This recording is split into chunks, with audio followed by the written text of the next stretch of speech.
يا بني لا تشرك بالله إن الشرك لظلم عظيم ووصينا الإنسان بوالديه حملته أمه وهنا على وهن وفصاله في عامين أن اشكر لي ولوالديك إلي المصير وإن جاهداك على أن تشرك بي ما ليس لك به علم فلا تطعهما وصاحبهما في الدنيا معروفا واتبع سبيل من أناب إلي ثم إلي مرجعكم فأنبئكم بما كنتم تعملون الحمد لله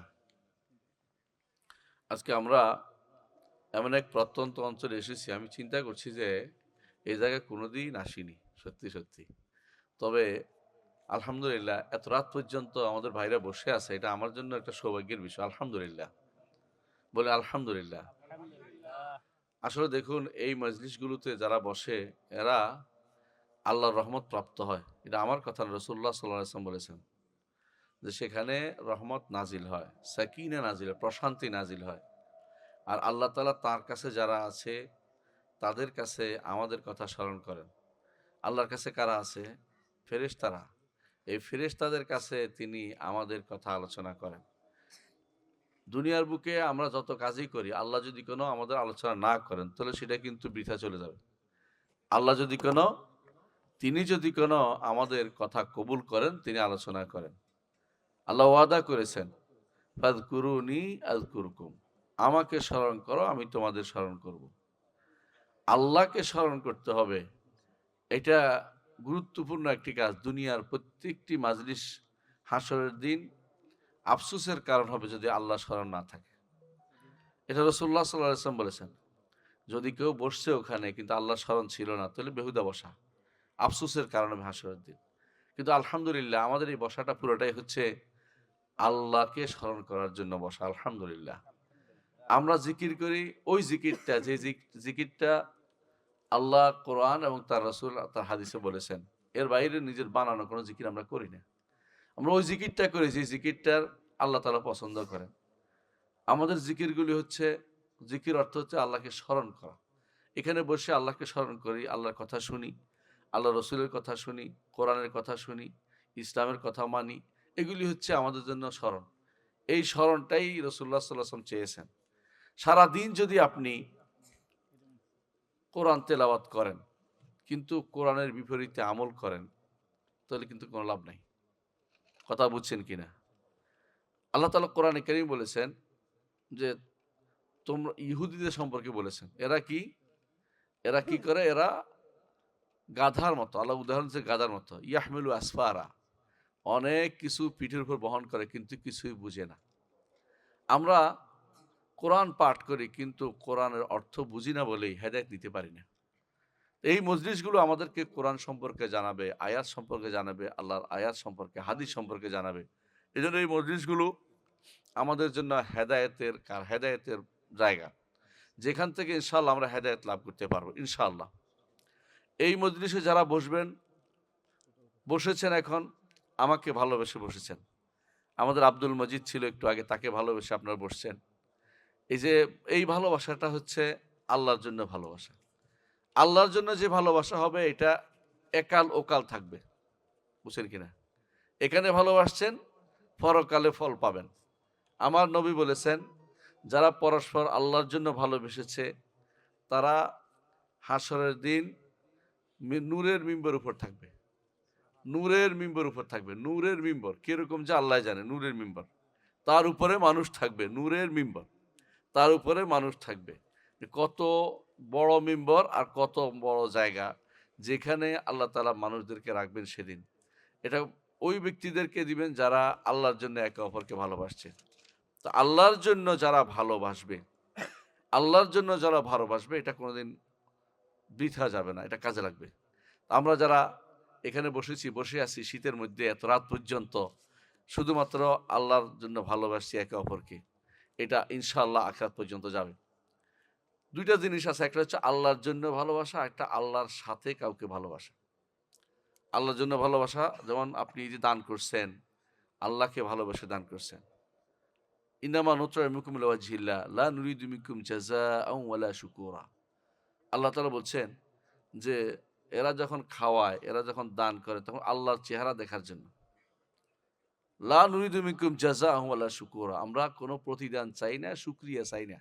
দুনিয়াতে কেউ বলবে মারহাবা বলবে এজন্য দেই না। আল্লাহকে দেখব, জান্নাতে আল্লাহকে দেখব। দেখবেন কিনা? আল্লাহকে কে দেখতে চায়? যে মিয়া হাত তোলা দেই। আল্লাহ যেন আমাকে কবুল করে হাতগুলো। আল্লাহুম্মা আমিন। আল্লাহ আমাদের হাতগুলি কবুল করুন। যদি আল্লাহকে দেখতে চাই তাহলে একান্ত সমস্ত কাজ একমাত্র আল্লাহকে খুশি করার জন্য করতে হবে। আমরা এখন সালাত যদি আদায় করি আল্লাহকে খুশির জন্য, যাকাত দিলেও আল্লাহকে খুশির জন্য, দান করলেও আল্লাহকে খুশির জন্য, সন্তান সন্ততি পড়াইলেও আল্লাহকে খুশির জন্য, সন্তান সন্ততিকে যদি বড় করে তুলি আল্লাহকে খুশির জন্য। সবকিছুই নিয়তটা সোজা করে ফেলতে হবে যে আমি দুনিয়ার কোনো উদ্দেশ্যে দান করি না। লা নুরিদু মিনকুম জাযাআন ওয়ালা শুকুরা। তুমি আমার শুকরিয়া আদায় করবে, তুমি আমার প্রতিদান দিবে, এসব কিছু দিতে পারবে না। আমি একটা রবের কাছে শুধুমাত্র চাই। ইল্লা ইবতিগা ওয়াজহি রাব্বিল আলা। রব্বুল আলামিনের চেহারা দেখার জন্য শুধুমাত্র দান করেছে। আবু বকর রাদিয়াল্লাহু আনহুর কথা স্মরণ করুন। আবু বকর রাদিয়াল্লাহু আনহু তিনি অনবরত দান করতেন। কোনোদিন তিনি চিন্তা করতেন না যে এর বিপরীতটা কোনোদিন ফিরে আসবে, চিন্তা করতেন না। তার বাবা একদিন বললেন যে, "তুমি যাদেরকে মুক্ত করে দাও।" তিনি কাদের মুক্ত করেছেন? বেলাল রাদিয়াল্লাহু আনহুকে মুক্ত করেছেন। বেলাল রাদিয়াল্লাহু আনহুকে মুক্ত করেছেন। তিনি কি দাস ছিলেন? দাসকে উমাইয়া থেকে কিনে দাসকে তিনি মুক্ত করে দিয়েছেন। তখন তার বাবা বললেন, তখন তিনি ইসলাম গ্রহণ করেননি তার বাবা তখন। বললেন যে, "তুমি এমন লোকদেরকে মুক্ত করছো, এরা তোমার কোনো কাজে লাগবে না। মানে একেবারে হতদরিদ্র মানুষ। এদেরকে মুক্ত করে তোমার কি লাভ? দুনিয়াতে মানুষ যারা খাটতে পারে, কাজ করতে পারে, ওরকম মানুষেরা মানুষের কাজে লাগায়। কারণ নিয়ম হচ্ছে যে যারে মুক্ত করে তার কথা অনুসারে চলতে হয়, তার নিয়ম অনুসারে চলতে হয়, এ তার কিছু উপকার করে দিতে হয়। এই দুর্বলরা তোমার কি উপকার করবে?" তো কিন্তু আবু বকর রাদিয়াল্লাহু আনহু তো দুনিয়ার কোনো উপকারের জন্য করেন নাই, আখিরাতের জন্য। আল্লাহ সেটা কোরআনে কারিমে সূরা আল-লাইলে বলে দিয়েছেন, "ইল্লা ইবতিগা ওয়াজহি রাব্বিহিল আ'লা ওয়ালা সাউফা ইয়ারদা।" আবু বকর রাদিয়াল্লাহু আনহু শুধুমাত্র দিয়েছেন কি জন্য? আল্লাহর সন্তুষ্টির জন্য। অচিরেই তিনি খুশি হবেন। মুহাম্মদুর রাসূলুল্লাহ সাল্লাল্লাহু আলাইহি ওয়াসাল্লাম একদিন বললেন যে, "আজকে কে জানাজার পিছনে হাঁটছে?" কেউ কথা বলে না। আবু বকর বললেন, "আমি।" বলে, "আজকে কে কোনো বিধবার খবর নিয়েছে, তার দুধ দোহাই দিয়েছে?" আবু বকর বললেন যে, "আমি।" "আজকে কে রোজা অবস্থায় সকালবেলা উপনীত হয়েছে?" কেউ বললেন, আবু বকর বললেন যে, "আমি।" এরপর আরো কিছু বললেন, সবগুলি আবু বকর রাদিয়াল্লাহু আনহু আমি, অর্থাৎ আবু বকর রাদিয়াল্লাহু আনহু করেছেন। রাসূলুল্লাহ সাল্লাল্লাহু আলাইহি ওয়াসাল্লাম বললেন, "এগুলি যার মধ্যে একত্রিত হবে সেই ব্যক্তি জান্নাতে যাবে।" সুবহানাল্লাহ। এর অর্থ হচ্ছে তিনি যা, যা করেছেন অনেকে জানতেই পারে নাই। একদিন আবু বকর রাদিয়াল্লাহু আনহু কি কাজ করে দেখার জন্য ওমর রাদিয়াল্লাহু আনহু গেছেন দেখতে, এক মহিলার উটের দুধ দোহাই দিবে, উটটির দুধ দোহাই দিবে।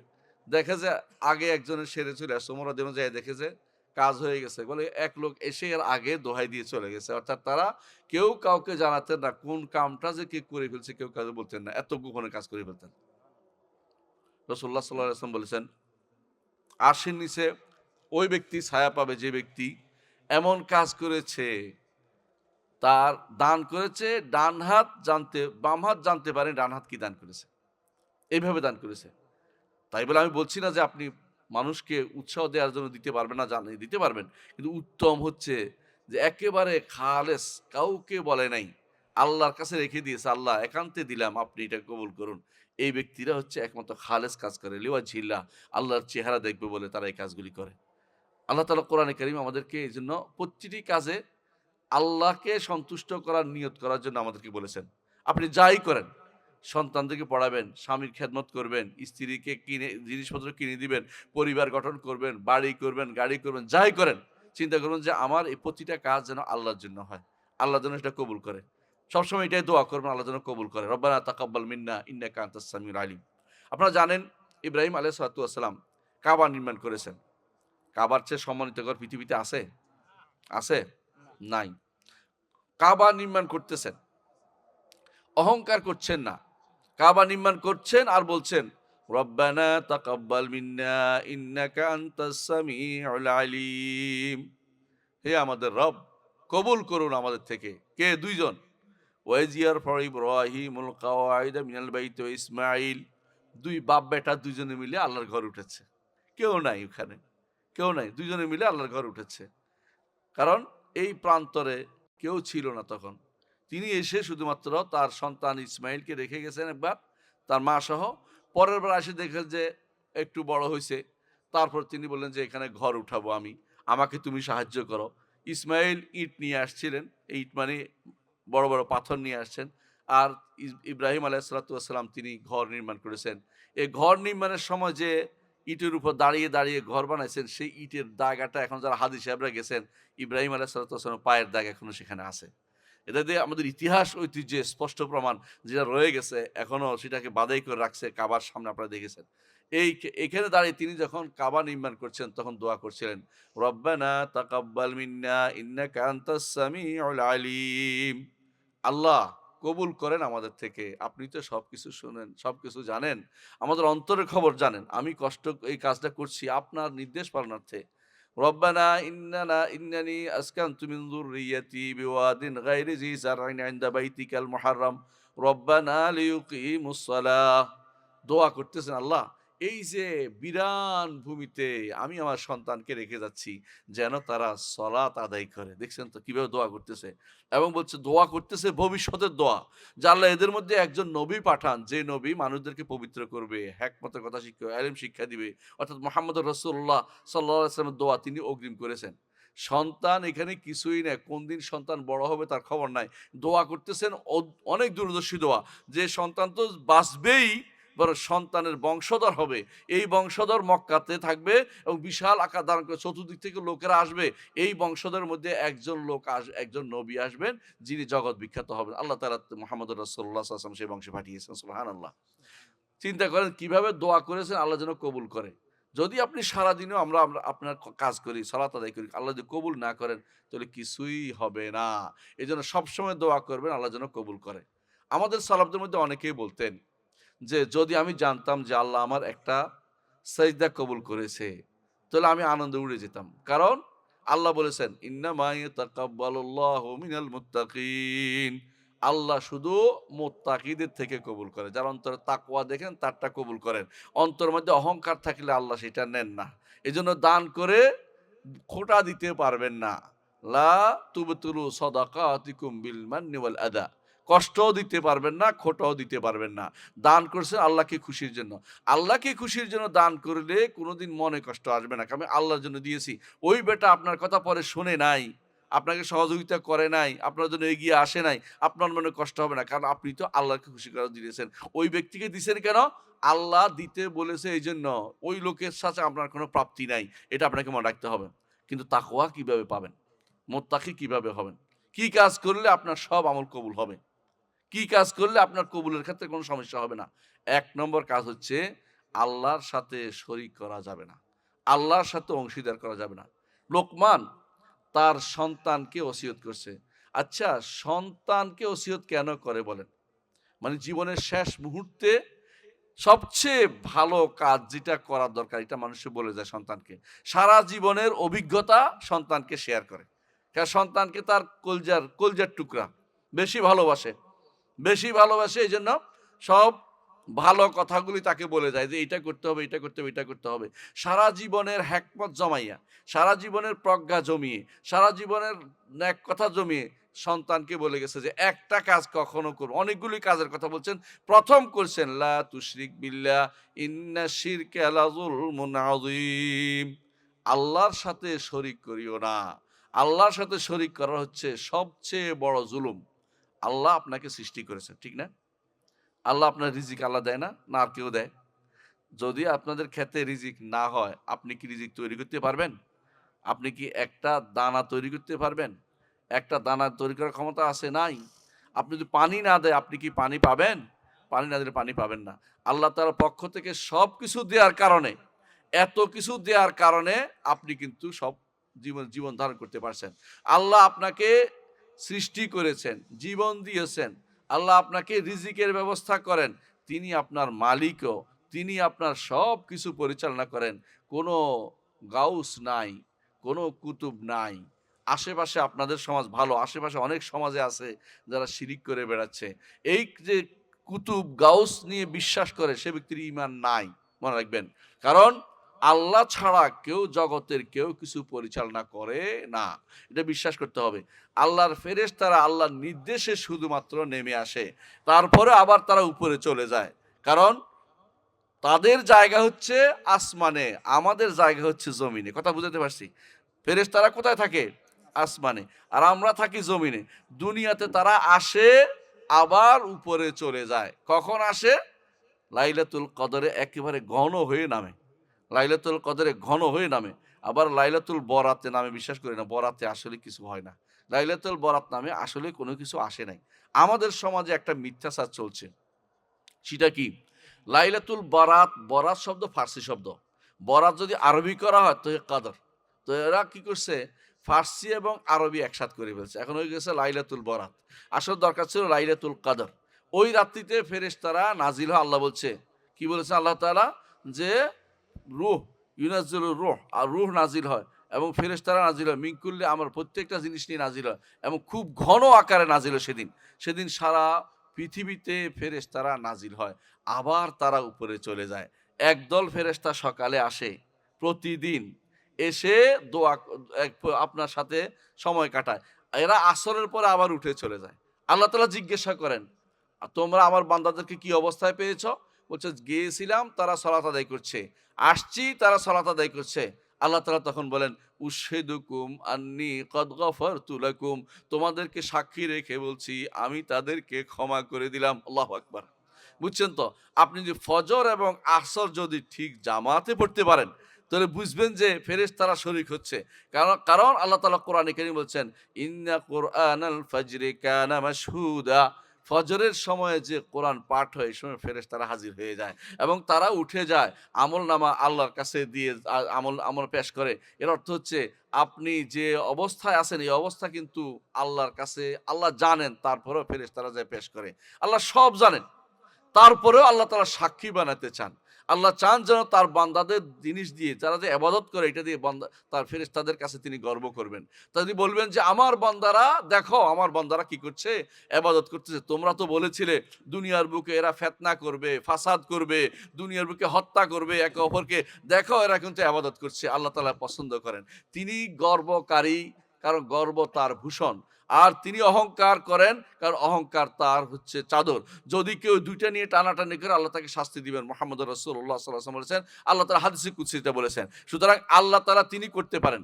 যখন বান্দা ভালো কাজ করে আল্লাহ তাদের নিয়ে গর্ব করে। আপনারা জানেন যে রাসূলুল্লাহ সাল্লাল্লাহু আলাইহি ওয়াসাল্লাম বলেছেন, যখন আরাফার মাঠে হাজী সাহেবরা থাকেন। হাজী সাহেবরা আছেন নি কেউ এখানে? ২-৪ জন আছেন না? আরাফার মাঠে যখন হাজী সাহেবরা থাকে, আল্লাহ তাআলা তখন আরাফার মাঠে, আরাফার বিকাল বেলা তিনি নিকটতম আসমানে নেমে আসেন। কিভাবে নেমে আসেন আমরা জানি না। কিন্তু বলতে নেমে আসেন বলতে হবে। নেমে আসেন। নেমে এসে তিনি বলতে ফেরেশতাদেরকে বলেন যে এরা কি চায়? মা ইউরিদু হাউলা, এরা কি চায়? মানে এরা বুঝছেন কি যেন, তিনি জানেন কি চায়। কিন্তু এটা দিয়ে তিনি গর্ব করেন। আমার বান্দারা কিভাবে আসছে? ধুলি মলিন অবস্থায় আসছে। কোনো কাপড় নাই, মাথা খালি। এই অবস্থায় আমাকে শুধু বলছে, লা ইলাহা ইল্লাল্লাহু ওয়াহদাহু লা শারীকা লাহু, লাহুল মুলকু ওয়া লাহুল হামদু ওয়া হুয়া আলা কুল্লি শাইইন কাদির। এই অবস্থায় আসছে, যে অবস্থায় আপনি বুঝতে পারেন যে এই অবস্থায় একেবারে ফকির বেশ। যে ব্যক্তি বহু পয়সাওয়ালা তারও ২ পোশাক। যে ব্যক্তি গরিব তারও ২ পোশাক। যে ২ পোশাকের অধিক ৩ পোশাক পরার অনুমতি কারো নাই। এই অবস্থায় আসছে আল্লাহর কাছে যে আমি ফকির। আমি শুধু ফকির, আপনার দরবারে হাজিরা দিতে এসেছি। লাব্বাইক আল্লাহুম্মা লাব্বাইক, হাজিরা দিতে এসেছি। এই অবস্থায় এসে কি ঘোষণা করতেছেন? লা ইলাহা ইল্লাল্লাহ ওয়াহদাহু লা শারীকা লাহু, আপনি ব্যতীত আর কোনো ইলাহ নেই। আপনার কোনো শরীক নেই। আপনার কোনো শরীক নেই। একমাত্র এই ঘোষণা দেওয়ার জন্য তিনি অনবরত বলছেন। মুহাম্মদুর রাসূলুল্লাহ সাল্লাল্লাহু আলাইহি ওয়াসাল্লাম বলেছেন, এই মাঠের মধ্যে, আরাফার মাঠের মধ্যে আমি এবং আমার পূর্ববর্তী সমস্ত নবীরা যেই বক্তব্যটি সবচেয়ে বেশি বলেছি, সবচেয়ে গুরুত্বপূর্ণ যে কথাটি বলে তা হচ্ছে লা ইলাহা ইল্লাল্লাহ ওয়াহদাহু লা শারীকা লাহু, লাহুল মুলকু ওয়া লাহুল হামদু ওয়া আলা কুল্লি শাইইন কাদির। দেখুন এখানেও লা শারীকা লাহু, কোনো শরীক নেই।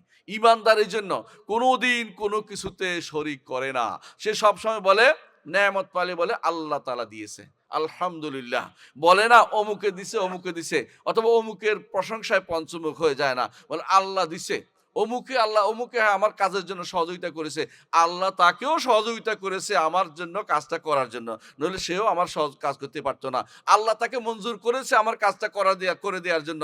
সব মানুষ করতে পারে, সহযোগিতা করতে পারে না আল্লাহ যতক্ষণ মঞ্জুর না করে। আপনারা জানেন ইবনে আব্বাস রাদিয়াল্লাহু আনহু তিনি রাসূলুল্লাহ সাল্লাল্লাহু আলাইহি ওয়াসাল্লামের বাহনের পিছনে বসা ছিলেন, ১০ বছরের একটা বাচ্চা। রাসূলুল্লাহ সাল্লাল্লাহু আলাইহি ওয়াসাল্লাম তাকে বলেছেন যে দুনিয়ার সমস্ত মানুষ যদি একত্রিত হয় তোমার কোনো উপকার করতে, আল্লাহ যদি মঞ্জুর না করে সে উপকার তোমার কেউ করতে পারবে না। আর দুনিয়ার সমস্ত মানুষ তোমার ক্ষতি করতে চাচ্ছে, আল্লাহ মঞ্জুর করে না, ক্ষতি করতে পারবে না। প্রিয় ভাইরা, আমাদের সমাজে আজ যে জিনিসগুলি সবচেয়ে বেশি চেয়ে গেছে তা হচ্ছে কি জানেন? তাবিজ। অনেক জায়গা দেখবেন যে মনে করে আপনারা তো জিনে পাইছে, ও কি গায়েব জানে? আপনারা তো এই কালো জাদু করছে, এই গায়েব জানে, মিথ্যা কথা বলে। অনেক সময় বলে আপনারা তো এইটা হয়েছে, এইটা হয়েছে, কি গায়েব জানে, মিথ্যা কথা বলে। অনেক কিছুই ধরন দিয়ে বলতে পারে। একটা জিনিস হচ্ছে আমার মনে এটা হইতে পারে, কোরআন হাদিস পড়েন, আপনি ঝাড়ফুঁক নেন, জায়েজ আছে, এটা করেন। কিন্তু এটা না করে দেখবেন যে আপনার পিছনে আপনাকে এটা হয়েছে, এইটা হয়েছে, ১০ জনে ধরছে, ১২ জনে ধরছে। এই মিথ্যা একটা সংবাদ দিয়ে পুরো আপনার পরিবারটাকে একেবারে হেনস্থা করে ছেড়ে দিয়েছে। কিছু তথাকথিত কিছু গুণিন বলে এদেরকে, আবার কেউ এদেরকে বলা হয় রাকি বলে। কিন্তু এরা নামকেও আসতে রুকিয়া নাম দিয়ে কি করেছে, প্রচুর পরিমাণে ব্যবসার সামগ্রী চালু করে দিয়েছে। এগুলি থেকেও আমাদের সাবধান থাকতে হবে। অনেকে আছে এর মাধ্যমে তাবিজ চালু করে দিয়েছে, অনেকে আছে এরপর বানর একটা নিয়ে গনায়। বানর দেখছেন কিনা? আমি নিজে দেখছি। একবার আমি যাচ্ছিলাম গাজীপুরের এক রাস্তা দিয়ে, ঘটনা হচ্ছে রিক্সায় ছিল, আমি রিক্সায় বসা ছিলাম। তো রিক্সা উঠার কারণে উপর থেকে দেখা যাচ্ছে মহিলারা জটলা ভেঁকে আছে। তো আমি চিন্তা করলাম মহিলা জটলা ভাগালো কি করে, এখানে কি জটলার কি আছে? উপর থেকে দেখা যাচ্ছে বানর দিয়া বলতেছে আমার এটা হবে কিনা ওইটা হবে। বানরে একবার এই কাঠি ধরে, একবার এই কাঠি ধরে, হবে না, মানে বানর যেন গায়েব যায়। নাউজুবিল্লাহ। যে ব্যক্তি এটাই বিশ্বাস করবে সে তো সঙ্গে সঙ্গে কাফের হয়ে গেছে। তার জীবনের কোনো কিছু আর বাকি নাই। জাহান্নামে যাওয়ার জন্য শুধু মরা দেরি, যদি না তওবা করে মরে যায়। তওবা করলে আল্লাহ জান্নাত সবকিছু মাফ করবেন। তওবা না করে যদি এই অবস্থায় বিশ্বাস করে যায় যে বানরে কিছু জানে, অথবা টিয়া পাখি কিছু জানে, অথবা অথবা এমনকি জিনও যদি গায়েব জানে মনে করে, সে ব্যক্তি কি কাফের, সে ব্যক্তি মুশরিক। মুহাম্মদুর রাসূলুল্লাহ সাল্লাল্লাহু আলাইহি ওয়াসাল্লাম গায়েব জানতেন না? মুহাম্মদুর রাসূলুল্লাহ সাল্লাল্লাহু আলাইহি ওয়াসাল্লাম গায়েব জানতেন না। আল্লাহ তাআলা কোরআনে কারীম বলেছেন তার নবীকে বলতে, কুল ইন্নী লা আ'লামুল গায়ব, বলুন আমি গায়েব জানি না। লাউ কুনতু আ'লামুল গায়বা লাস্তাকসারতু মিনাল খাইরি, যদি আমি গায়েব জানতাম বেশি বেশি কাজ করতে পারতাম। আমি গায়েব জানি না। মুহাম্মদুর রাসূলুল্লাহ সাল্লাল্লাহু আলাইহি ওয়াসাল্লাম গায়েব জানেন। তাহলে মানুষগুলো অগ্রিম কথা কেমনে বলে? যেটা আল্লাহ তাআলা যদি কাউকে রোগ দেয়, ব্যাধি দেয়, তিনি কেন দিয়েছেন? তিনি জানেন। আপনি ধৈর্য ধারণ করবেন রোগে, ওষুধ খাবেন, ভালো হওয়ার চেষ্টা করবেন। যে ওষুধ খাবেন বলতে পারেন যে ওষুধের উপর নির্ভর করতে পারবেন না। ওষুধ খাইতে আমার নবী বলেছে এইজন্য খাবেন। ওষুধের উপর নির্ভর করলে আপনার শিরিক হয়ে যাবে। নির্ভর করবেন আল্লাহর উপরে, যে আল্লাহ এই ওষুধের কারণে ভালো করবেন। কারণ ওষুধটা ডাক্তার বলছে যে এই রোগের একটা কি আছে, প্রতিষেধক এখানে আছে। কিন্তু যদি কোনো আপনাকে তাবিজ একটা দেয়, তাবিজের মধ্যে প্রতিষেধকের কথা কি আল্লাহ বলছে? কোরআন ডাক্তার বলছে, তো আপনি কেন নিবেন এটা? কথা বুঝছেন কিনা? যে এই জিনিসের মধ্যে প্রতিষেধকের কথা নাই, কোরআনেও নাই, এবং মানুষের দুনিয়ার পরীক্ষিত কোনো ল্যাবরেটরিতে পরীক্ষা করে আসে নাই, সেই জিনিস ব্যবহার করলে শিরিক হয়ে যাবে। তো এই যে জগতের বুকে সবচেয়ে ভয়াবহ যে জিনিসটা আছে, সবচেয়ে বেশি ভয়াবহ, এটা হচ্ছে কি? শিরিক করা। আল্লাহর সাথে যদি কেউ শিরিক করে তার কোনো কিছু প্রাপ্তি নাই, তারা সারা জীবনে সবকিছু ধ্বংস আর ধ্বংস। কারণ দুনিয়া যা করেছে সব বরবাদ হয়ে গেছে। ওয়াকাদিমনা ইলা মা আমিলু মিন আমালিন ফাজআলনাহু হাবাআম মানথুরা, তারা যে সমস্ত কাজ করেছে এগুলিকে আমি অগ্রসর হয়ে বিক্ষিপ্ত ধূলিকণায় রূপান্তরিত করব। আল্লাহ বলছে কেন? তারা শিরিক করেছে। শিরিক করলে আল্লাহ তাআলা কোরআনে বলছেন ওয়া ইন্নাহু মান ইউশরিক বিল্লাহ ফাকাদ হাররামাল্লাহু আলাইহিল জান্নাহ, আল্লাহ তার জন্য জান্নাতকে হারাম করে দিয়েছেন। ওয়া মাওয়াহুন নার, তার ঠিকানা হবে জাহান্নাম। এইজন্য শিরকের ব্যাপারে কঠিনভাবে শক্ত থাকতে হবে। এখন একটা শিরিক আপনি শুনছেন যে আল্লাহ আমাদের স্রষ্টা, কেউ আল্লাহকে স্রষ্টা সবাই মানে। আরবের মুশরিকরা আল্লাহকে স্রষ্টা মানত। আল্লাহ তাআলাই শুধুমাত্র ভালো মন্দ করতে পারে এটাও মানত। তো তারা মূর্তিরে কেন মানত? মূর্তিরে মানত যে এরা সুপারিশ করবে, এরা সুপারিশ করবে, আল্লাহর কাছে পৌঁছে দিবে। আজও এই যে আশেপাশে আপনাদের অনেকগুলো কবরের কথা আমি শুনেছি, মাজারের কথা শুনেছি। যদি মাজার আর কবরের কাছে কেউ যায়, কেন যায় বলেন তো? আল্লাহকে বলে দিবে, এটার জন্য যায়। বিশ্বাস করেন, যারা আজ অনেকেই গেছে মাজারের কাছে কি জন্য? পাশ করতে পরীক্ষায়, অথবা মাজারের কাছে গেছে কোনো কিছু থেকে পাশ করতে, কোনো কিছু উপকার হইতে, ব্যবসা উন্নতি করতে। বিশ্বাস করুন শিরিক করেছে। যে কেউ যদি বলে যে সরাসরি চায় মাজারওয়ালা যেন দেয় তাও শিরিক, আর যদি আল্লাহকে বলে দেন তাও শিরিক। কোনটা বাদ দেন, দুটাই শিরিক। কারণ আল্লাহকে বলে দেওয়ার তো আল্লাহ সে চাচ্ছে তার কাছে, মৃত ব্যক্তির কাছে, অনুপস্থিত ব্যক্তির কাছে, অক্ষম ব্যক্তির কাছে। কয়টা বলছি? তিনটা। এই তিন ধরনের ব্যক্তির কাছে কিছু চাওয়াই হচ্ছে শিরিক। যে ব্যক্তি সক্ষম, যেমন আমি বলতে পারি আমাকে এক গ্লাস চা দেন, এটা বলতে পারি, কারণ আপনি চাটা দিতে পারবেন, কিন্তু আমি বলতে পারবো না যে আমার রোগটা ভালো করে দেন, নাউজুবিল্লাহ, কারণ উপস্থিত হলেও বলতে পারছি না, এটা জায়েজ নেই। আবার অক্ষম হলেও বলতে পারবো না, আবার অনুপস্থিত মরা মানুষের কাছে মোটেই বলতে পারবো না। ইমাম আবু হানিফা রহমতুল্লাহ আলাইহি তিনি বলেছেন, মরা মানুষের কাছে কিছু চাওয়ার অর্থ হচ্ছে ডুবন্ত মানুষ আরো ডুবন্ত মানুষকে বলে আমারে বাঁচাও, আমারে বাঁচাও। দুইজনে ডুবে আছে। মানুষ কোনোদিন কারো উপকার ক্ষমতার বাইরে করতে পারে না, না শুনলে করতে পারে না, মরে গেলে কেউ কারো কোনো উপকার করতে পারে না। দুর্ভাগ্যবশত অনেকেই মনে করে অলি আল্লাহরা মরে গেলে নাকি তাদের ক্ষমতা বেড়ে যায়, নাউজুবিল্লাহ। এই চিন্তা থেকেই তারা শুধু কি করে, মাজার বানায়, কবর বানায়, এবং তারা বড় বড় বড় বড় সৌধ বানায় এবং কবরকে বাধাই করে। অথচ মুহাম্মদ রাসূলুল্লাহ সাল্লাল্লাহু আলাইহি ওয়াসাল্লাম বলেছেন, নাহা রাসূলুল্লাহ ইউজাসাসাল কবর, কবর বাধাই করতে নিষেধ করেছেন। ওয়া ইউবনা আলাই, কবর উপর ঘর তুলতে নিষেধ করেছেন। ওয়া ইউক্তাবা আলাই, কবর উপর নাম লিখতে নিষেধ করেছেন। এবং তিনি আলী রাদিয়াল্লাহু আনহুকে পাঠিয়েছেন যত উঁচু কবর আছে সব সমান করে দিতে। এবং তিনি বলেছেন এক বিঘতের উপরে কবর উঁচু করা যাবে না, কবর এক বিঘত উঁচু করা যাবে, যেন বোঝা যায় যে এটা কবর। কবর বাঁধাই করা নিষেধ, কবরস্থান থাকতে পারে বাঁধাই, কিন্তু একটা কবর বাঁধাই করা যাবে না। অথচ আমাদের ভাইরা অনেকে পয়সাওয়ালা হলে বাবার কবরটা বাঁধাই করে, এটা তো শরীয়ত বলে নাই। শরীয়ত বলছে কবরের পয়সাওয়ালা হলে আল্লাহর কাছে আপনি বাবার জন্য কিছু দান করেন, মসজিদে দান করেন, অথবা মাদ্রাসায় দান করেন, এতিমখানায় দান করেন, গরিবদের দান করেন, তাদেরকে খাওয়ান, জায়েজ আছে। কিন্তু ঘটা করে নয়, কোনো পর্ব করে নয়, কোনো এই জাতীয় কোনো অনুষ্ঠান করে নয়, মেজবানি খাওয়াবেন এটা নয়, বরং আল্লাহর রাস্তায় কেউ দেখা নয়, বরং আল্লাহকে খুশি করার জন্য দান করবেন। এইটাই হচ্ছে যেন আপনি বুঝেন যে একমাত্র আল্লাহকে খুশি করা আমার জীবনের উদ্দেশ্য হবে। আল্লাহ তাআলা কি বলেছেন? কুল ইন্না সলাতি ওয়া নুসুকি ওয়া মাহইয়ায়া ওয়া মামাতি লিল্লাহি রাব্বিল আলামিন। বলুন, আমার সলাত, আমার কোরবানি, আমার জীবন, আমার মরণ কার জন্য? একমাত্র আল্লাহর জন্য। আল্লাহকে খুশি করার জন্য সারা জীবন আপনার সবকিছু চলতে হবে। কারণ আল্লাহ আপনাকে সৃষ্টি করেছেন তাকে তার ইবাদত করার জন্য। তার ইবাদতের মাধ্যমে তিনি খুশি হন। ইবাদত না করলে তিনি রাগ করেন। বান্দা আল্লাহর কাছে চাইলে আল্লাহ খুশি হন, আর বান্দা আল্লাহর কাছে না চাইলে আল্লাহ রাগ করেন। হাদিস দ্বারা সাব্যস্ত। কেন?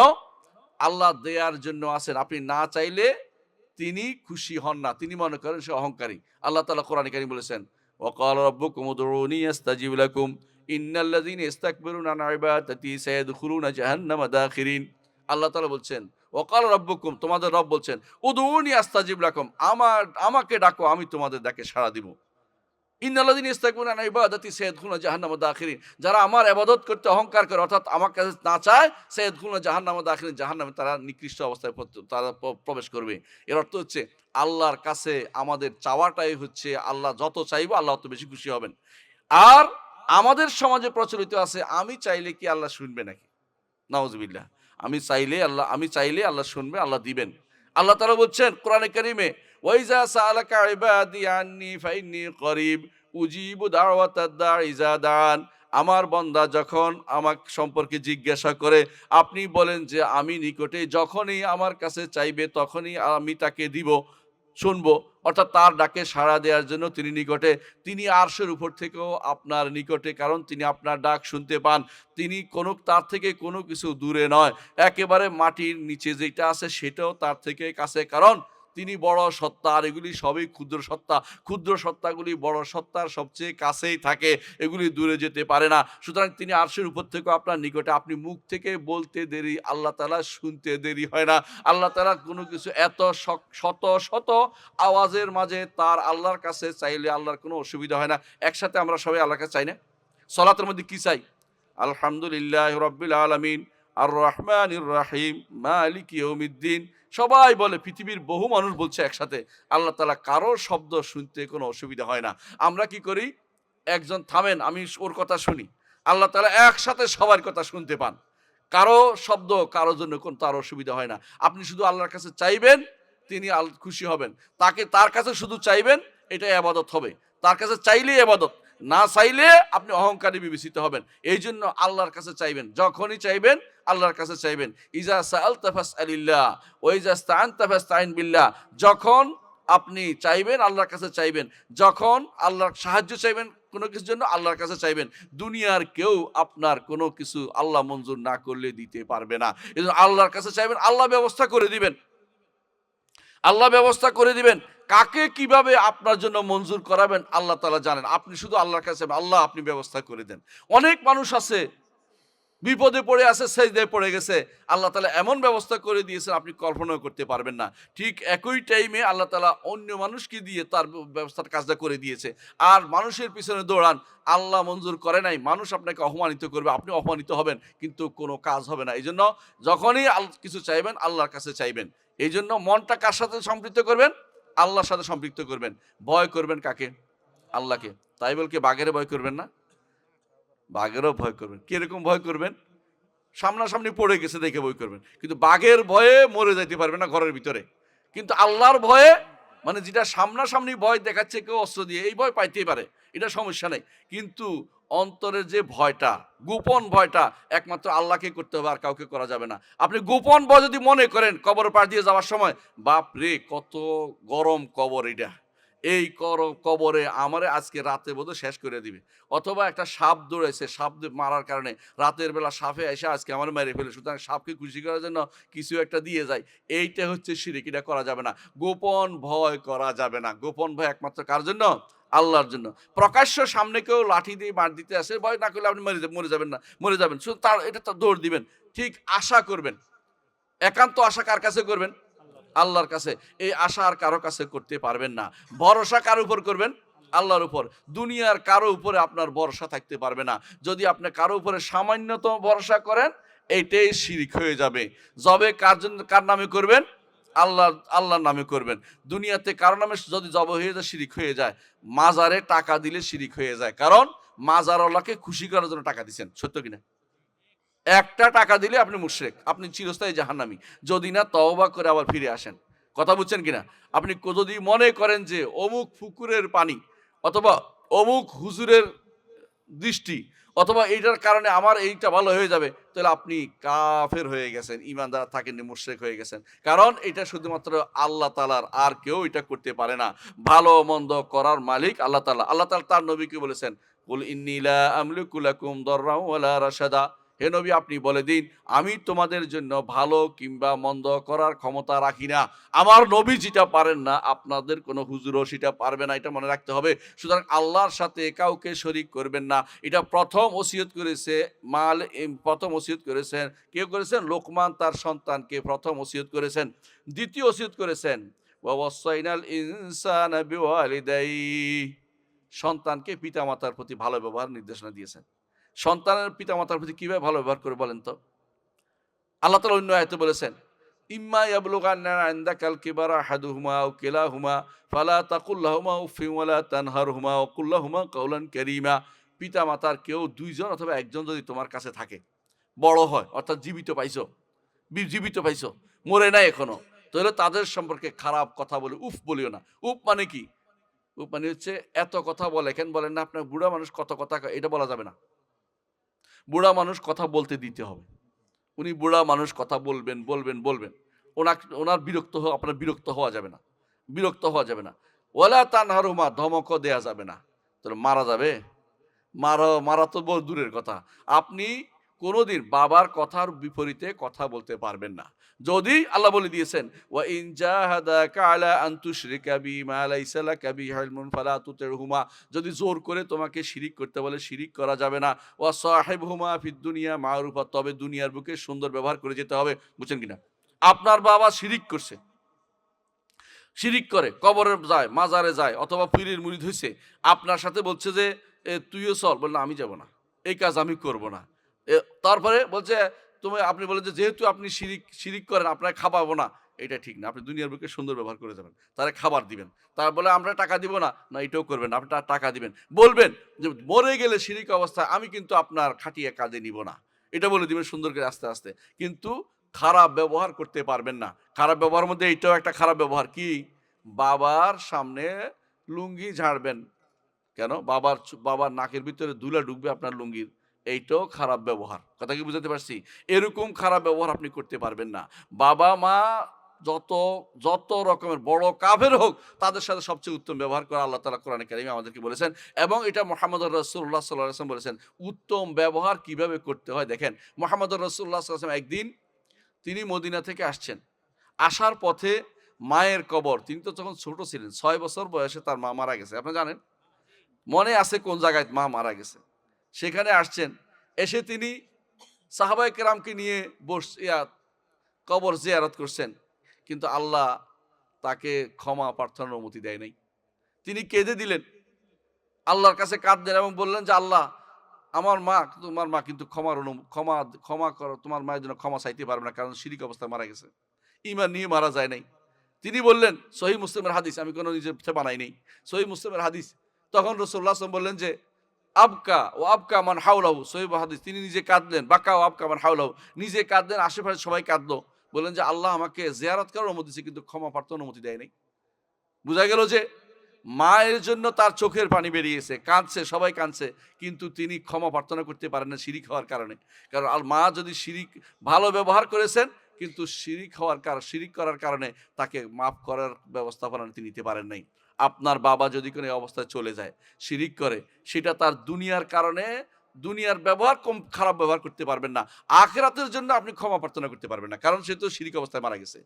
তাকে বুঝিয়ে বলবেন যে এই কাজ করলে শিরিক হয়। কবরে অতিরিক্ত বিশ্বাস করলে শিরিক হয়ে যায়। মাজারে অতিরিক্ত বিশ্বাস করলে শিরিক হয়ে যায়। অতিরিক্ত বিশ্বাস বুঝেন কিনা? যে কিছু না কিছু তো আছেই।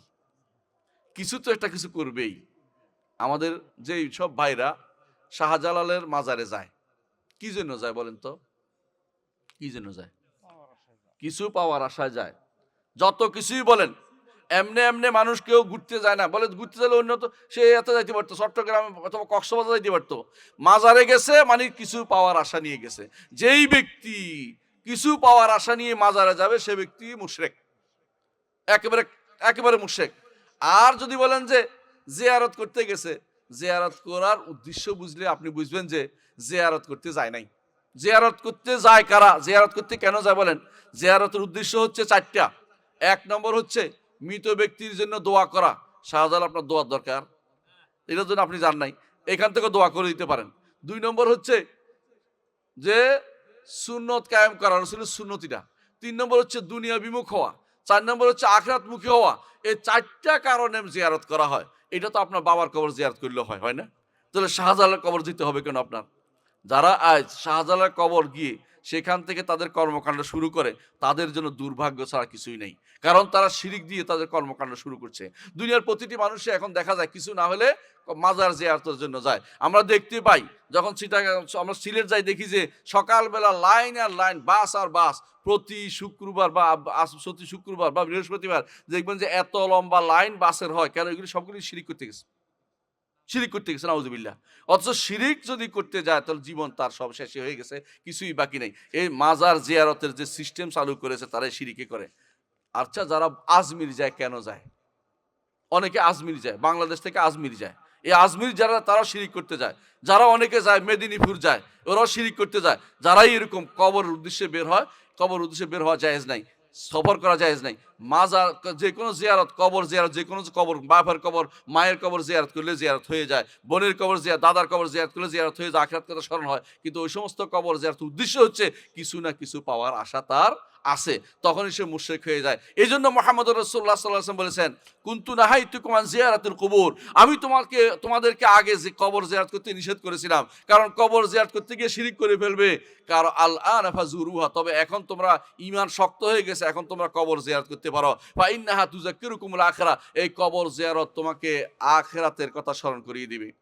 মক্কাতে হাদী সাহেবরা আল্লাহর কাছে তাওহীদের ঘোষণা দেয়, লাব্বাইক আল্লাহুম্মা লাব্বাইক, লাব্বাইক লা শারীকা লাক লাব্বাইক, ইন্নাল হামদা ওয়ান নি'মাতা লাকা ওয়াল মুলক লা শারীকা লাক। আল্লাহ কোনো শরীক নেই, কোনো শরীক নেই, আপনার কোনো শরীক নেই। আপনার ইবাদতে শরীক করি না, আপনার নামে শরীক করি না, আপনার গুণে শরীক করি না, আপনার রুবুবিয়তে শরীক করি না, আপনার জাতে শরীক করি না, আমরা কোথাও আপনার সাথে শরীক করি না। বলতে সারাদিন বলছে, একেবারে পরিচ্ছন্ন হয়ে গেছে। কিন্তু যত তালবিয়া পড়বে তত পরিচ্ছন্ন হয়ে যায়। লা ইলাহা ইল্লাল্লাহ পড়তে তো পরিচ্ছন্ন করছে।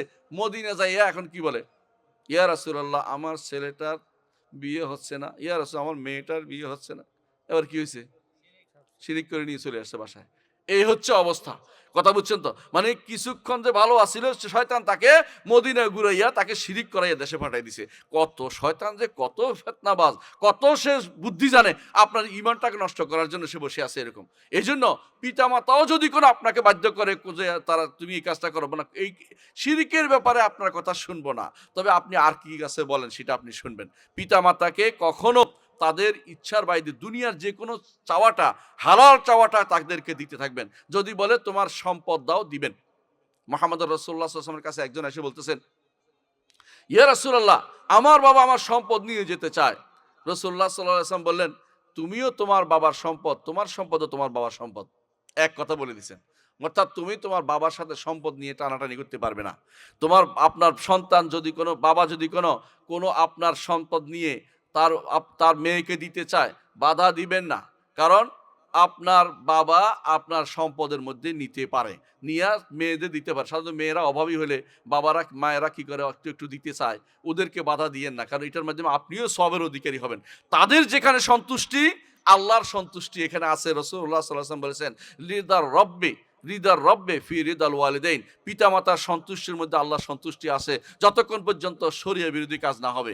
নিজের সম্পদ মনে করেন, পিতামাতাকে বড় সম্পদ মনে করেন। নিজের সম্পদ ভোগ করার জন্য সবচেয়ে বেশি অধিকার হচ্ছে কার? স্ত্রীর। কিন্তু বুঝেন তো, পরিজনের। পিতামাতাও বৃদ্ধ হলে সন্তানের মতো হয়ে যায়, তারা তখন এই সন্তানের মতোই তাদের আপনার উপর আল্লাহ হয়ে যায়। আপনি তাদেরকে কোনোভাবেই তাদেরকে এই তার দেখাশোনা থেকে দূরে থাকতে পারবেন না। সেরকম করে তার দেখাশোনা করবেন। এরপরে লোকমান এরপরে ওসিয়ত কি করেছে এটা আপনারা শুনি। কি বলছেন? হামালাতু উম্মুহু ওয়াহনান আলা ওয়াহনিন ওয়া ফিসালু ফি আমাইনি আনিশকুর লি ওয়া লিওয়ালিদাইকা ইলাইয়াল মাসির। মা তাকে, দুইজনের কথা ভালো ব্যবহার করতে বলছেন, মায়ের কথা আলাদা উল্লেখ করেছেন। কারণ মা তাকে ২ বছর কষ্টের আমাইন ২ বছর তাকে পেটে ধারণ এবং দুধ পান, আমরা এটা বলি। পেটে ধারণ কয় মাস? ৬ মাস। আর ২ বছর কি করে? দুধ পান করায়। এই ২.৫ বছর।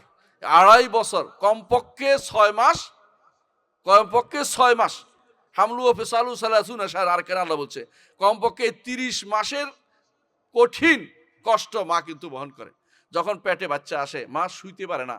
এদিকে শুলে ব্যথা পাবে, মরে যায় কিনা, এদিকে ফুলে মরে যায় কিনা, এদিকে ফুলে অসুবিধা হয় কিনা, এই কষ্ট আর কেউ সহ্য করবে না।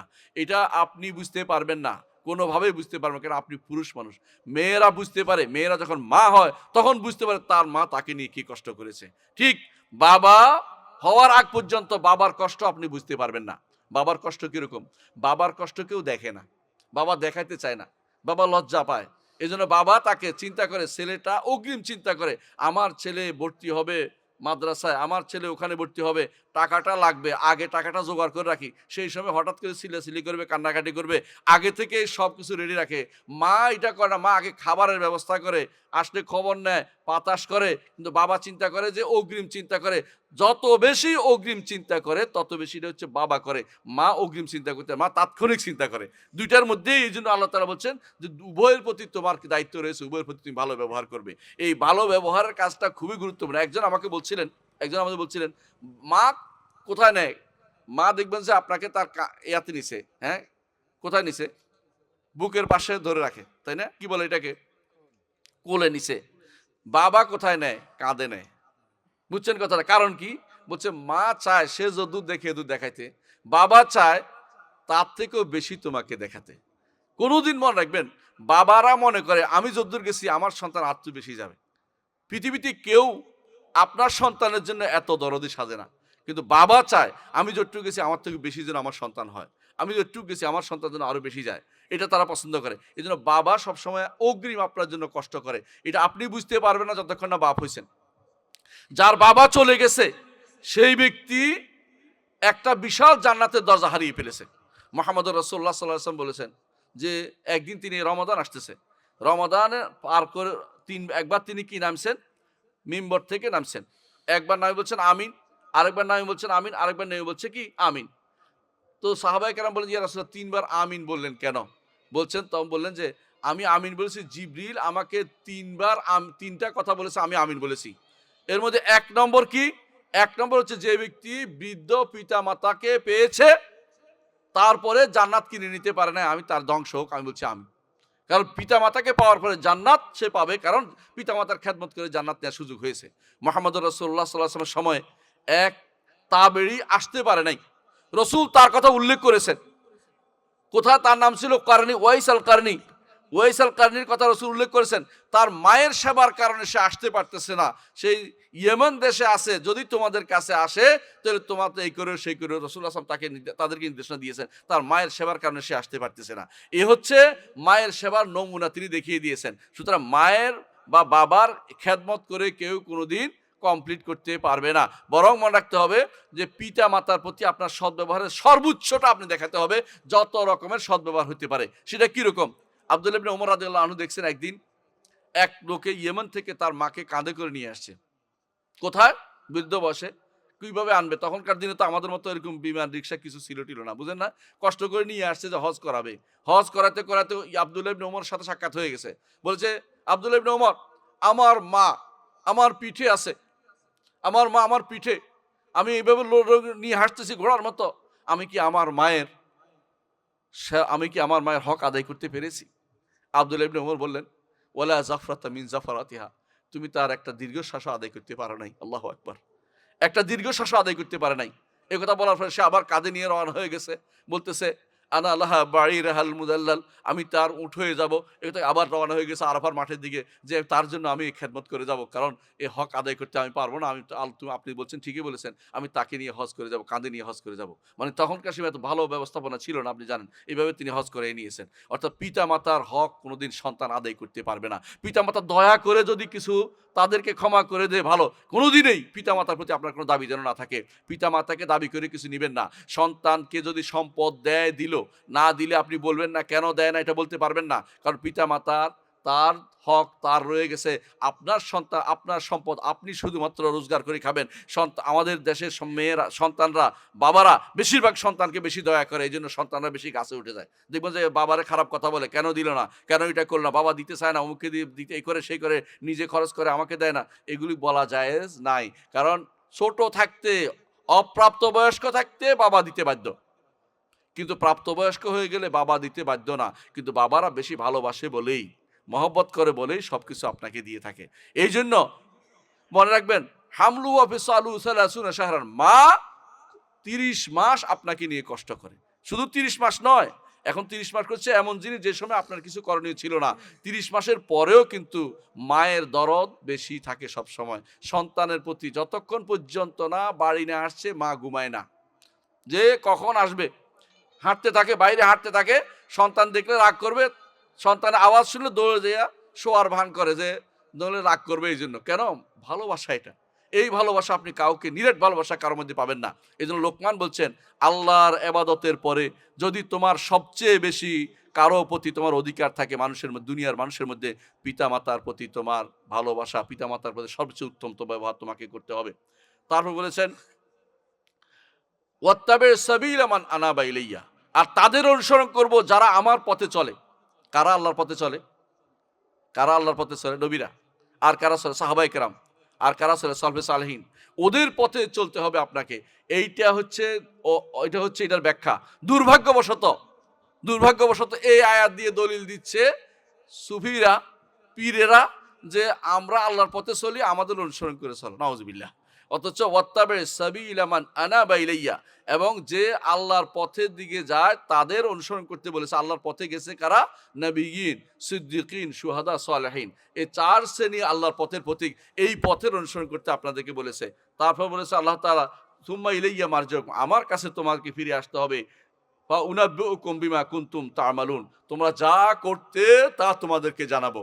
এরপর বলেছেন, ইয়া বুনাইয়া ইন্নাহা ইন তাকু মিসকালা হাববাতিন মিন খারদালিন ফাতাকুন ফি সখরাতিন আও ফিস সামাওয়াতি আও ফিল আরদি ইয়াতি বিহাল্লাহ ইন্নাল্লাহা লাতীফুন খাবীর।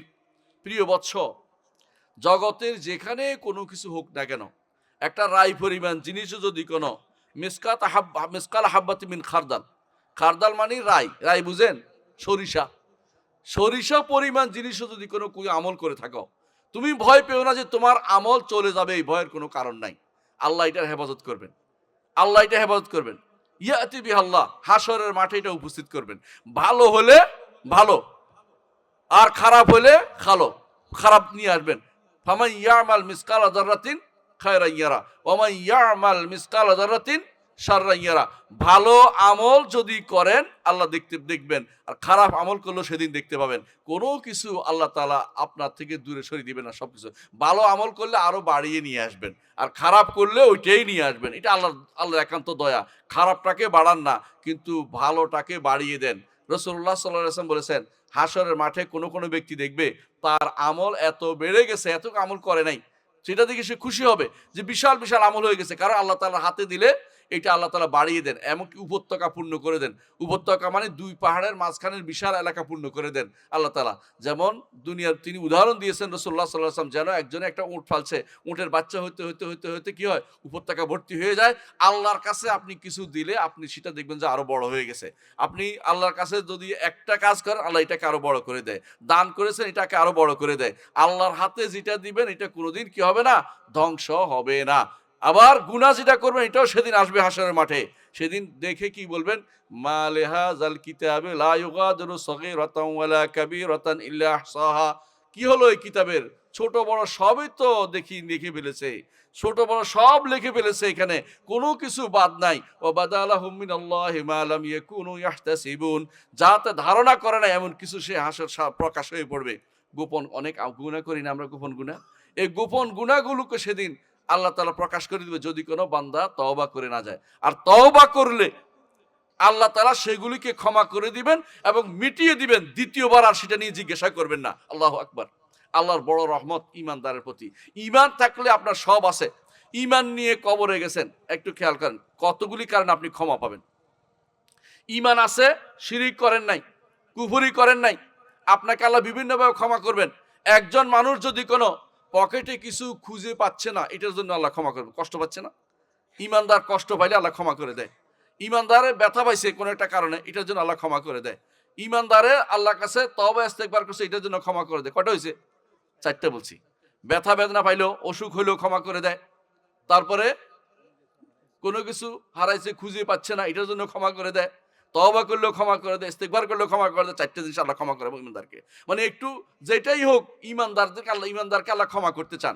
আরো রয়েছে, তার এমন সব কাজ করেছে ক্ষমা হয় নাই, তখন মৃত্যুর পরে যদি 40 জন যারা শিরিক করে না, এমন 40 জন যদি তার জন্য দোয়া করে, আল্লাহকে ক্ষমা করে দাও, আল্লাহ তাআলা তাকে ক্ষমা করে দেন। সুবহানাল্লাহ। এই জন্য ধরেন আপনাদের যে সমস্ত সালাফি এলাকা, আহল হাদিস এলাকা, যারা শিরিক করে না, এরা যদি 40 জন যদি কোনো ব্যক্তির জন্য দোয়া করে, আল্লাহ তাকে ক্ষমা করে। যদি কোনো ঈমান নিয়ে মরে থাকে, শিরিক না করে থাকে, ঈমান নিয়ে মরে থাকলে কবরে যাওয়ার আগেই তার ক্ষমা হয়ে যায়। কারণ তার জন্য 40 জন, রাসূলুল্লাহ সাল্লাল্লাহু আলাইহি ওয়াসাল্লাম বলেছেন 40 জনে যদি কোনো তার জন্য দোয়া করে ক্ষমা হয়ে যায়। এরপরে দেখেন কবরে গেছেন, কবরে যাওয়ার পরে উপর দাঁড়িয়ে আপনি বলতেছেন কি, আল্লাহুম্মা সাব্বিতহু, আল্লাহ প্রশ্ন উত্তর দাও। এই যে দোয়া করছেন, এই দোয়ার কারণে প্রশ্ন উত্তর দিতে পারলেও তার ক্ষমা হয়ে গেছে। এরপরে তার কোনো আযাব আসতেছে না, পরবর্তী জীবন তার সুন্দর, আর কোনো আযাব নাই। আর হাসরের মাঠে কষ্ট আছে, কিন্তু আর কোনো আযাব নাই। আযাব নাই কেন? তার একবার যদি আল্লাহ ক্ষমা করে দেয়, দ্বিতীয়বার আল্লাহ তাআলা দুনিয়ার বুকে যে ক্ষমা করে দিয়েছে, আবার সেটাকে আবার উঠিয়ে ধরবেন না। কারণ আল্লাহ তাআলা গফুর রাহিম, তিনি আফুউন, তিনি সবকিছু মিটিয়ে দেন। এই জন্য সামনে একটা দিন আসতেছে আপনাদের, কি বলে, লাইলাতুল কদর। লাইলাতুল কদর যখন আসবে, একটা নয়, পুরো দশক এই দোয়া বেশি বেশি করবেন। আল্লাহুম্মা ইন্নাকা আফুউন তুহিব্বুল আফওয়া ফা'ফু আন্নী। আল্লাহ আপনি ক্ষমাশীল, ক্ষমা করতে ভালোবাসেন, আমাকে ক্ষমা করে দিন। এই ক্ষমা কি রকম? আফু হচ্ছে এই ক্ষমা যে সাধারণ ইস্তেগফার হচ্ছে ক্ষমা করে দিলেও রয়ে গেছে, ধরপাকড় করবেন না। আর আফু হচ্ছে এমন যে তার চিহ্ন সহ মুছে দিবেন, মানে কিছুই রাখবেন না। এই জন্য আয়েশা রাদিয়াল্লাহু আনহাকে রাসূলুল্লাহ সাল্লাল্লাহু আলাইহি ওয়াসাল্লাম এই দোয়াটা শিখিয়ে দিয়েছেন, যেন লাইলাতুল কদর বলে আল্লাহুম্মা ইন্নাকা আফুউন তুহিব্বুল আফওয়া ফা'ফু আন্নী। এই ছোট্ট দোয়াটা করবেন, মন থেকে করবেন, অর্থ বুঝে করবেন, ইনশাআল্লাহ আল্লাহ তাআলা সেটা ক্ষমা করে দিবেন। এরপরেও ক্ষমার আরো জায়গা রয়ে গেছে, আমি কয়েকটা বলেছি। যেই ব্যক্তি কবর আযাব হচ্ছে, তারও ক্ষমা হয়ে যায় এক সময়। আযাব হইতে হইতে হইতে একসময় আযাবের কারণে আল্লাহ আযাব হয়ে গেছে, ক্ষমা করে দেন। হাসরের মাঠে পরবর্তী আর এটা উঠাবেন না, কারণ ক্ষমা হয়ে গেছে।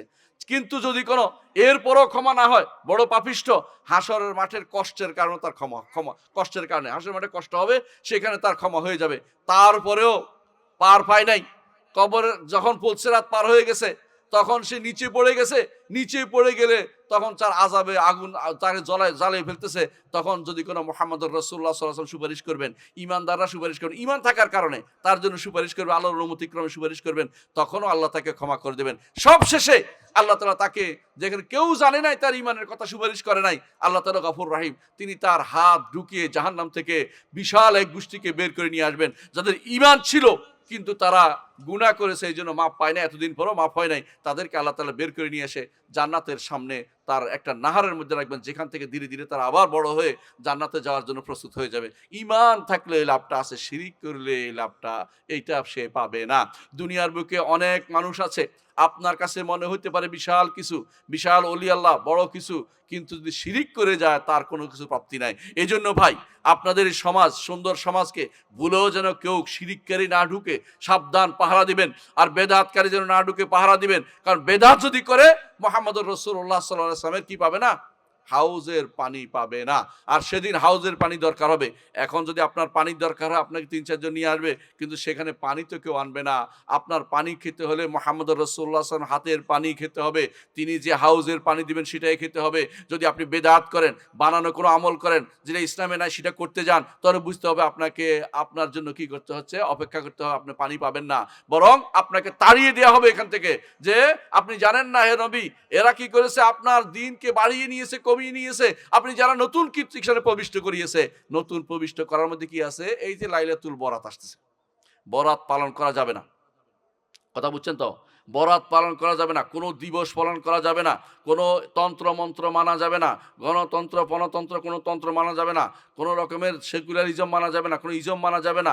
এগুলি আল্লাহর দিন বিরোধী জিনিস। আল্লাহর বিরোধী জিনিস হলে বেদাত হয়, কখনো কোনো শিরক হয়ে যায়। এমন কি শুধু এটাও নয়, নামাজের পরে আপনাদের এলাকায় যদি কোনো মুনাজাতের অভ্যাস থাকে, সেটাও বাদ দিতে হবে। নামাজের পরে মুহাম্মদুর রাসূলুল্লাহ সাল্লাল্লাহু আলাইহি ওয়াসাল্লাম একসাথে সবাইকে নিয়ে মুনাজাত করেন নাই। ব্যক্তিগতভাবে দোয়া করে, সেটা ব্যক্তিগত দোয়া করতে পারেন একান্ত জিকিরগুলি শেষে, কিন্তু সবাইকে নিয়ে যদি কেউ মুনাজাত করে, এর বেদাত হবে, এটাও বাদ দিতে হবে, কারণ এটা মুহাম্মদুর রাসূলুল্লাহ শিখিয়ে দেন নাই। বেদাত আপনাকে ছাড়তেই হবে, যত রকম বেদাত হোক।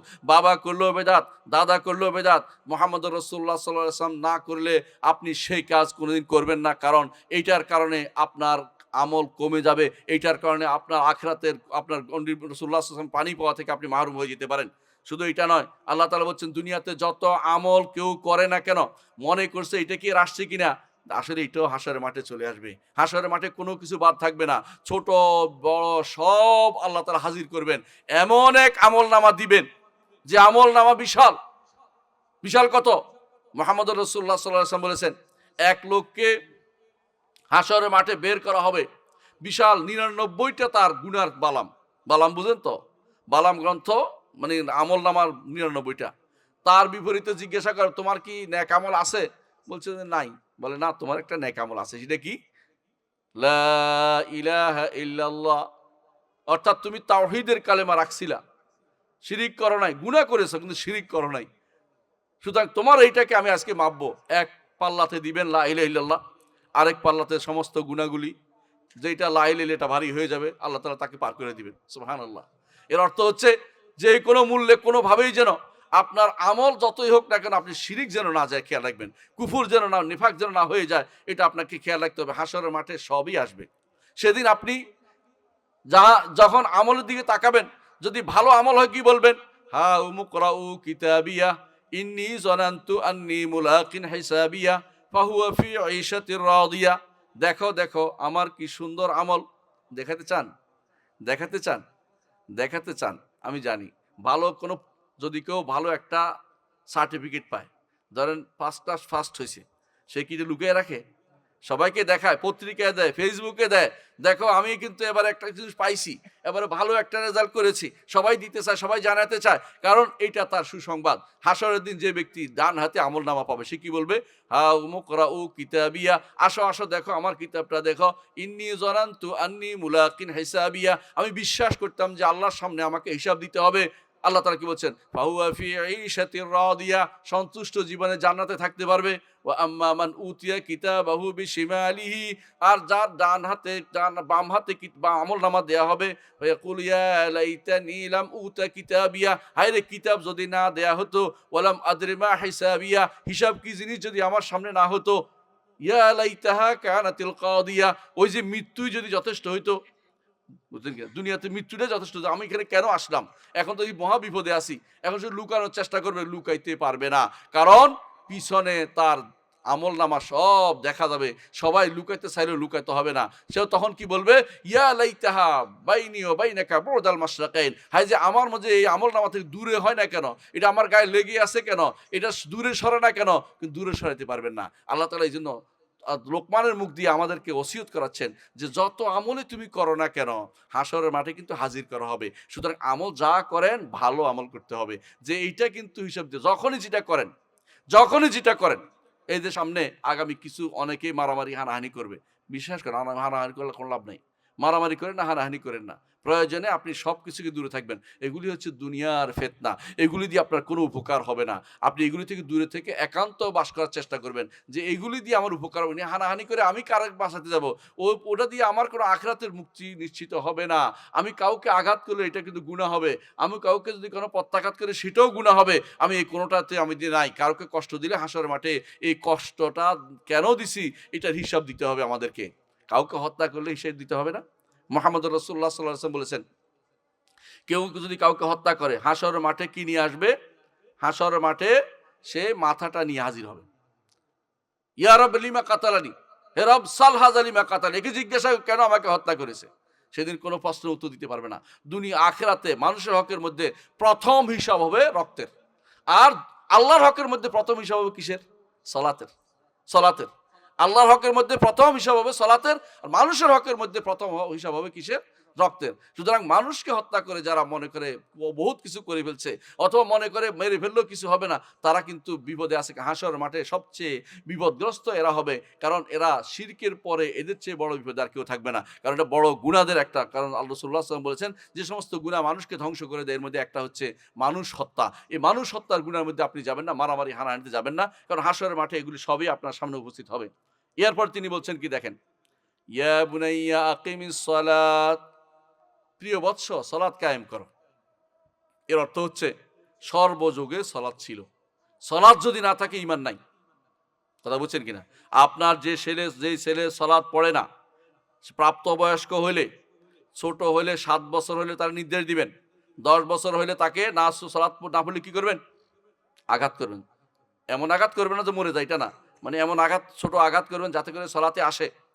রাসূলুল্লাহ সাল্লাল্লাহু আলাইহি ওয়াসাল্লাম এটা আমাদের শিখিয়ে দিয়েছেন। এমন কি করতে হবে? 10 বছর হলে ছেলেকে বিছানা আলাদা করে দিতে হবে, বিছানা আলাদা করে দিতে হবে, যেখানে হোক। বিছানা যদি কোনো আর না থাকে, তার ছোট করে বানাইয়া হলে দিতে হবে, ছোট একটা, যে কোনো টেবিলের মতো একটা বানাই দিতে হবে, যেটা আমার থাকুক তুমি, কারণ এক বিছানায় শোয়া যাবে না 10 বছর হয়ে গেলে।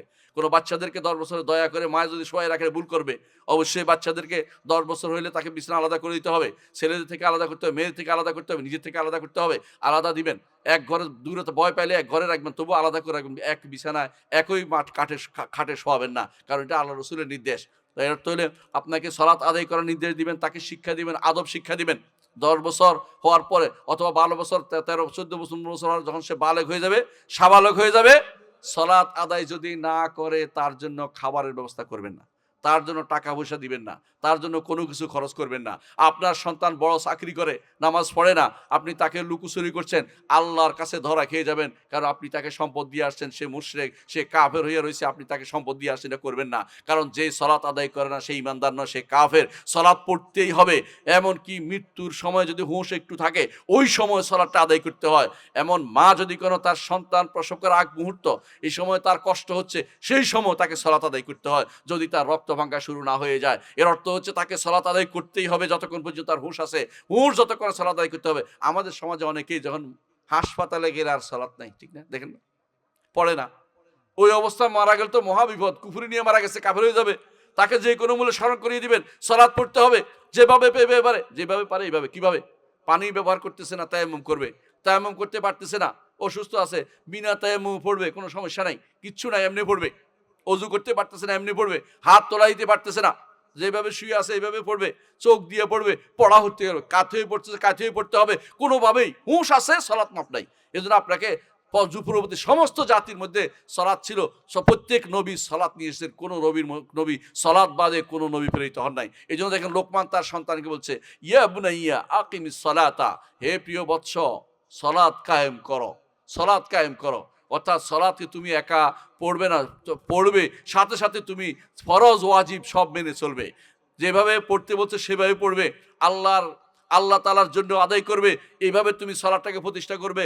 ওয়ামুর বিল মারুফি ওয়ানহা আনিল মুনকার, সৎ কাজের আদেশ দিবে, অসৎ কাজ থেকে নিষেধ করবে। সৎ কাজের আদেশ বুঝেন তো? আপনার সামনে এরা ক্যারাম বোর্ড খেলতেছে, আপনি নিষেধ করবেন না? ক্যারাম বোর্ডে উপকার আছে? কোনো উপকার নাই। তাস খেলতেছে, উপকার আছে? কোনো উপকার নাই। কথা বুঝেন? কিন্তু যদি কোনো কেউ শরীর গঠনের জন্য রাস্তা করতেছে, ফুটবল অথবা ক্রিকেট খেলতেছে, বাধা দিবে না, কারণ দৌড়ের মধ্যে উপকার আছে, শারীরিক কসরত হয়। কিন্তু যদি কোনো নিয়ত খারাপ হয়, নিয়ত কি?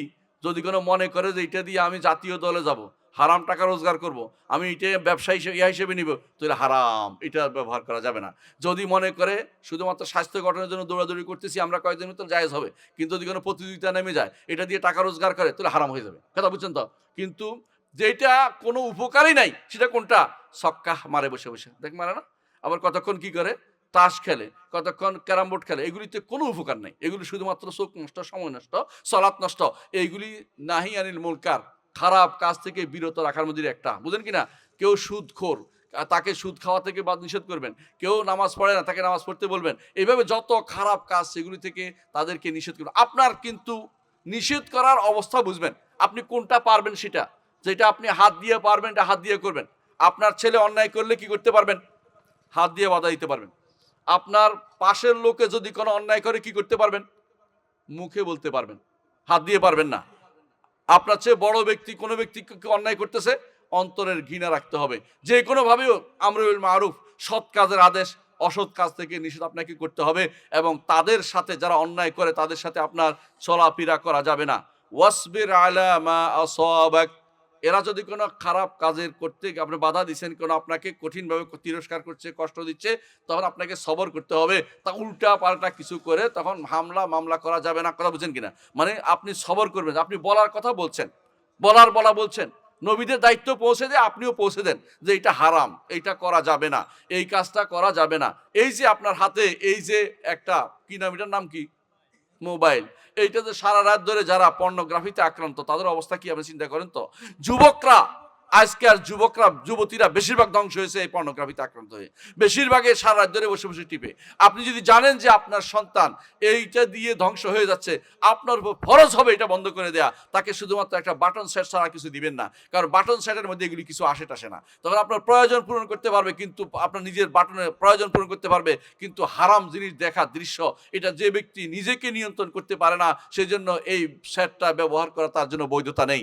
এবং আমার কাছে এই ডজন খানেক যুবকরা আসছে, বেশিরভাগ সময় এসে বলে আমি এটাতে আক্রান্ত, এই জন্য পড়ালেখা করতে পারি না, সারাক্ষণ মাথার ভিতরে ভো ভো করে ওই দৃশ্য মাথাগুলি আসে। যখনই কারো মোবাইল পাই, নিজের মোবাইল ভেঙে ফেলছি রাগ করে, তারপরেও কারো মোবাইল পেলে আবার এটাও দেখতে চাই। এই যে শয়তান তাকে পেয়ে বসেছে। এইটার জন্য বাঁচার একমাত্র উপায় হচ্ছে, কারো যুবক, যেই যুবক ইসলামের উপর নাই সেই যুবকের হাতে, যেই যুবতী ইসলামের উপর নাই সেই যুবতীর হাতে এই সেটটা দিবেন না। এই সেটটার কারণে আপনার মেয়ে বেরিয়ে যাচ্ছে, আপনার ছেলে অপকর্ম জড়িয়ে যাচ্ছে, এই সেটের কারণে সুদ খাচ্ছে, ঘুষ খাচ্ছে, এই সুদের কারণে জুয়া খেলতেছে। এইটা দিয়ে জুয়া খেলে অনেকেই, কারণ এটা দিয়ে জুয়ার বাজি ধরে বুয়া খাচ্ছে, জুয়া হারাম খাচ্ছে। এর অর্থ হচ্ছে আপনি এইটার কারণে, এইটা কিন্তু বড় ধরনের এখন বর্তমান সময়ে আপনি তাদের নিষেধ করার একটা মাধ্যম, কিন্তু এই হারাম কাজ থেকে তাদেরকে দূরে রাখবেন। এটা হচ্ছে লোকমানের ওসিয়ত। তার সন্তানকে ওসিয়ত করেছেন, ওয়াসবির আলা মা আসাবাক, যে বিপদ তোমাকে পেয়ে বসে, অর্থাৎ নিষেধ করার কারণে, অন্যায় কাজ থেকে নিষেধ করার কারণে যদি তোমার উপর আঘাত আসে, কি করতে হবে? সবর করতে হবে। সবর করার অর্থ কি? আল্লাহর কাছে সবর আশা করতে হবে। আল্লাহর কাছে সবর আশা করতে হবে যে আমি তো তোমাকে দুনিয়ার কোনো কারণে নিষেধ করি নাই, তোমাকে নিষেধ করেছি কাকে? আমার রবকে খুশি করার জন্য, তিনি নির্দেশ দিয়েছেন, সেটা আমি বাস্তবায়ন করার জন্য শুধুমাত্র করেছি। তারপর বলেছেন, ওয়ালা তুসাইর খাদ্দাকা লিন্নাস, মানুষের মুখ বাঁকা করিও না মানুষের দিকে। বুঝেন কিনা? মুখ বাঁকা করে করা, মানে অবজ্ঞা করা যেটাকে বলে। অবজ্ঞা করে মানুষের সাথে কথা বলো না। ওয়ালা তামশি ফিল আরদি মারহা, জমিনের বুকে অহংকার করে চলাফেরা করো না। কারণ তুমি যেকোনো সময়, তুমি কিছুই না, যেকোনো সময় মরে যেতে পারো। তুমি যদি কোনো অহংকার করো, তোমার সাজে না। তোমার পেটের ভিতরে ময়লা ভর্তি। দুনিয়াতে যখন আসছো, দুনিয়াতে আসার শুরুটা হয়েছে তোমার ময়লা, শেষও তোমার আবার ময়লা। মাঝখানে তুমি লাফালাফি করছো পেটে ময়লা নিয়ে। তুমি এত অহংকারের কি আছে তোমার? বলে তামশি ফিল আরদি মারাহা, তুমি জমিনের বুকে অহংকার করে চলো না। কারণ ইন্নাল্লাহ লা ইউহিব্বু কুল্লা মুখতালিন ফাখুর, আল্লাহ তাআলা কোনো অহংকারকারীকে ভালোবাসেন না। ওয়াকসিদ ফি মাশিয়িকা, তোমার চলাফেরা মধ্যপন্থা যেন হয়। মধ্যপন্থা বুঝেন কিনা? একবারে কেউ দেখতে দেখতে আপনারা দেখবেন যে একবার রাস্তার নিচে নামে গেছে, ওইটাও শরীয়ত বলে নাই। আর কেউ আছে আপনাকে দেখলে ঠেলে ফেলাই দিচ্ছে, রাস্তা জায়গা দিচ্ছে না, এটাও যেন না হয়। ওয়াকসিদ ফি মাশিয়িকা ওয়াগদুদ মিন সাউতিকা, কথা যখন বলবেন মধ্যমানের বলবেন, খুব বেশি চিল্লা চিল্লা করবেন না, আর খুব এমন আস্তে বলবেন না যে কেউ শুনতে পায় না, সেটাও না, বরং শোনার মতো শোনাবেন। খারাপ কথা বলবেন না, কথা যেন সুন্দর হয়, চারিত্রিকভাবে আপনার জন্য পরিচ্ছন্ন আপনার জন্য আসে, সুন্দর কথা আপনি বলবেন। ইন্না আনকারাল আসওয়াতি লা সাউতুল হামির, যারা গাধার মতো চিৎকার করে, গাধা শুধুমাত্র ঘেউ ঘেউ করে, ভেউ ভেউ করে, গাধার মতো যেন শব্দ না হয়। দুনিয়ার মানুষ, অনেক মানুষকে আপনি কিনতে পারবেন সুন্দর বক্তব্য দিয়ে, জানেন তো এটা? সুন্দর বক্তব্য দিয়ে মানুষকে কিনা যায়, আবার অসুন্দর বক্তব্য দিয়ে ভালো কথা বললেও মানুষ রাগ করে। মানে আপনি একটা ভালো কথা বলবেন তো সুন্দর করে বুঝিয়ে বলেন, দেখবেন যে কাজে লাগবে। আর যখন আপনি একটা ভালো কথাও যদি কোনো আপনি জোর করে টাইট করে কথা বলেন, এমনভাবে বলেন যে সে এটা শোনার জন্য অভ্যস্ত না, তখন কিন্তু আপনার বিরুদ্ধে রেখে নেমে যাবে। এই জন্য সুন্দর করে কথা বলাটা দাওয়াতের ক্ষেত্রে একটা বড় মাধ্যম।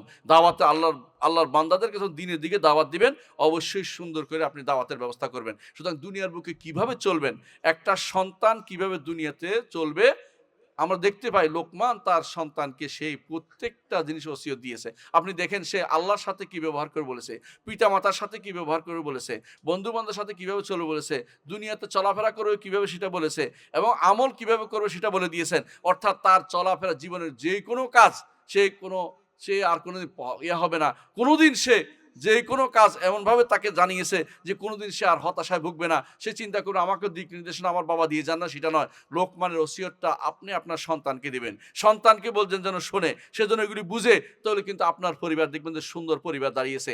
একটা মা তার সন্তানকে সেগুলি শোনাবে, পিতা তার সন্তানকে এই ওসিয়তগুলি শোনাবে, ইনশাআল্লাহ আপনাদের সমাজ অত্যন্ত সুন্দর হয়ে যাবে। আল্লাহ আমাদের বুঝার তৌফিক দান করুন। সুবহানাকাল্লাহু ওয়া বিহামদিকা আশহাদু আল্লা ইলাহা ইল্লা আনতা আস্তাগফিরুকা ওয়া আতুবু ইলাইক। আসসালামু আলাইকুম ওয়া রাহমাতুল্লাহি ওয়া বারাকাতুহু।